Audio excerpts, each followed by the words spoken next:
Paramecium का diagram देख के आपको अंदाज आ ही गया होगा कि today's topic is cilia. Cilia is a plural form. Singular form is cilium. It means eyelash. Okay? They are actually slender protuberances. मतलब slender मतलब जो गोल गोल होते हैं, protuberances मतलब सेल से बाहर निकलने वाले प्रोसेसेस. अब इसका डेफिनेशन है they are the complex filamentous cytoplasmic structure. ठीक है, साइटोप्लाज्म होता है इसमें, ये साइटोप्लाज्म से बना हुआ है, protruding out through cell membrane. और दूसरा डेफिनेशन इसका they are minute specially differentiated appendices of cell. जिस तरह से हाथ पांव होते हैं उस तरह से एपेंडाइसेस ऑफ सेल माना जाता है. इसका जो काम होता है वो इधर लोकोमोशन में पूरी की पूरी सेल या पूरा का पूरा ऑर्गेनिज्म यहां से वहां किया जाएगा, ट्रांसपोर्ट किया जाएगा. लेकिन इसका जो फंक्शन कभी कभी इनका ये एक्चुअली यूकैरियोटिक सेल्स के बारे में हम पढ़ रहे हैं. तो जो मेटाजोआ है उनमें जो हायर क्लासेस है उनके कुछ सिस्टम के सेल्स में सीलिया पाए जाते हैं. तो ये सिस्टम के सेल के जो सीलिया है वो पार्टिकल्स को मूव करते हैं.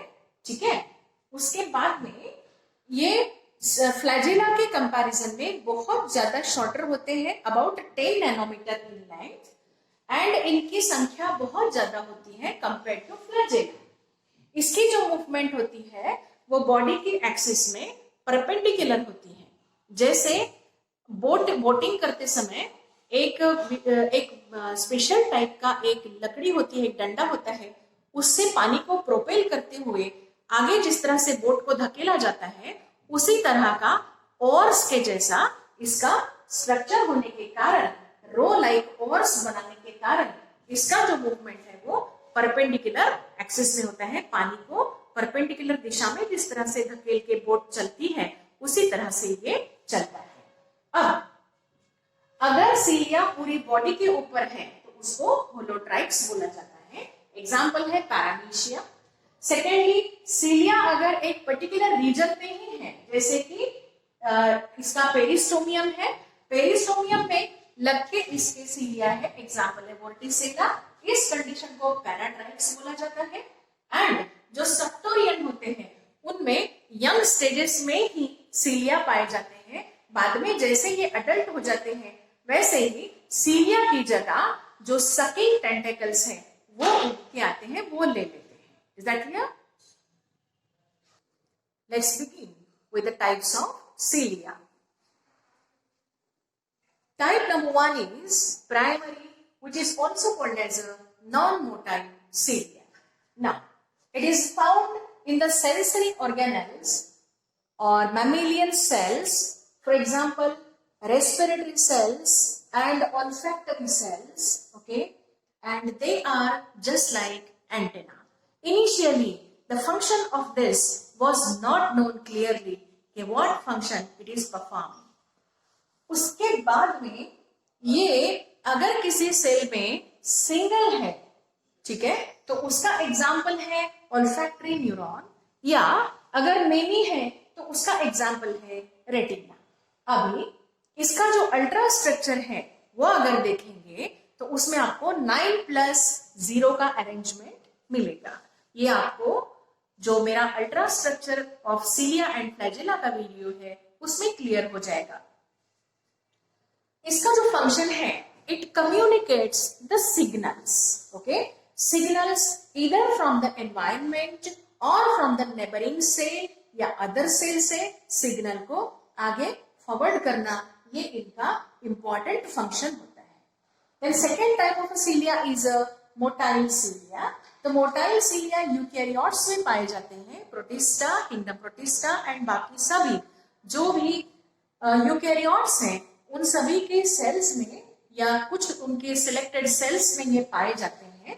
जैसे कि जो मैमेलियन रेस्पिरेटरी सिस्टम है, in this respiratory system there is a presence of a ciliary cells, yes, cells with cilia. Again, in the fallopian tubes also cilia are seen. Now here, in these cells cells. The function they are performing is movement of either the mucus or particle in case of a respiratory cells, and transportation of fertilized egg or egg in the fallopian tube. Okay, and बाकी के जो eukaryotes है जैसे कि protist है, सीलिएट्स है, इनमें इनका फंक्शन होता है लोकोमोशन. ओके, एंड इनमें अल्ट्रा स्ट्रक्चर में 9+2 का अरेंजमेंट देखा जाता है. Next type is nodal cilia. Now these cilia are special type of cilia present or found only in early embryonic developmental stages, and the structure is very similar to the primary cilia, and again it is showing in ultrastructure this formula of 9+0 arrangement. So last but not least, locomotive organelle in protozoa is myonin. Okay, myoneins are found in the members of subphylum Sporozoa. Okay, and actually the definition is that they are the contractile structures present in the pellicle or ectoplasm. Pellicle बाहर का covering या फिर ectoplasm. Okay, it may be present in the form of a regis. Okay, just like this. Example is Euglena, or it may be contractile myofibers. ऐसे fibers रहेंगे जो contract हो सकते हैं, ठीक है, or it may be in the form of a microtubules.